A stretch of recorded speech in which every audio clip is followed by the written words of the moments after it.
ये भारतीय जनता पार्टी कुछ महीने पहले एक मनोहर कहानी लेके आई थी कि दिल्ली में बहुत बड़ा घोटाला हो गया। कभी बोले 10,000 करोड़ का घोटाला हो गया, कभी बोले 500 करोड़ का, कभी 900 करोड़ का, कभी 140 करोड़ का, कभी 1 करोड़ का। तरह तरह की कहानियां इन्होंने सुनाई।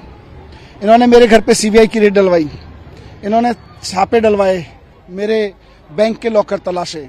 मैंने पहले भी कहा था कि दिल्ली में इस तरह का कोई घोटाला हुआ नहीं है, कोई शराब घोटाला नहीं हुआ, मैंने तब भी कहा था। लेकिन उस वक्त पूरी तरह से भारतीय जनता पार्टी ये दिखाने की कोशिश कर रही थी, पता नहीं इतिहास का सबसे बड़ा घोटाला यहाँ हुआ है। और उसके बाद में दुखी किया गया, बदनाम किया गया, प्रताड़ित किया गया सब लोगों को। आखिरकार ये समझ में आया आज सीबीआई की चार्जशीट से कि मनीष सिसोदिया को तो झूठा ही बदनाम किया जा रहा था, कहीं कोई घोटाला हुआ ही नहीं है।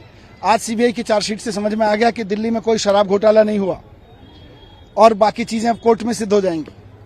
तो ये भारतीय जनता पार्टी को मैं कहना चाहता हूं कि आपने अपने लेफ्टिनेंट गवर्नर विनय कुमार सक्सेना जी और अपने चीफ सेक्रेटरी नरेश कुमार के थ्रू जो फर्जी रिपोर्ट बनाई, जो झूठी रिपोर्ट्स दिल्ली की चुनी हुई सरकार को बदनाम करने के लिए और दिल्ली की चुनी हुई सरकार के खिलाफ साजिश करते हुए बनवाई आपने अपने लेफ्टिनेंट गवर्नर से और अपने सीएस से। अब क्या आप अपने सीएस के खिलाफ और अपने लेफ्टिनेंट गवर्नर के खिलाफ कार्रवाई करोगे? आज जब ये सिद्ध हो गया है कि सीबीआई ने इतने महीनों की छानबीन 800 अफसरों को लगा के 500 जगह रेड डाल के ये कहा कि मनीष सिसोदिया के नाम पे अभी कुछ नहीं है, तो मनीष सिसोदिया को जब एक तरह से सीबीआई ने क्लीन चिट दे दी है, तो वैसे में क्या लेफ्टिनेंट गवर्नर को हटाना नहीं चाहिए? क्या चीफ सेक्रेटरी को हटाना नहीं चाहिए? चीफ सेक्रेटरी के खिलाफ एक्शन होना चाहिए, लेफ्टिनेंट गवर्नर को तुरंत हटाना चाहिए।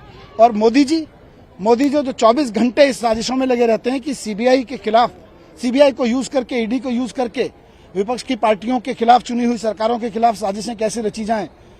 ये बड़े दुर्भाग्य की बात है देश के लिए, देश की जनता के लिए कि देश का राजा 24 घंटे सीबीआई का दुरुपयोग करके विपक्षी पार्टियों को साजिशों में कैसे फंसाए, इसी का सपना देखता रहता है। आज जब सीबीआई से क्लीन चिट मिली है तो मुझे लगता है प्रधानमंत्री जी को भी माफी मांगनी चाहिए देश से।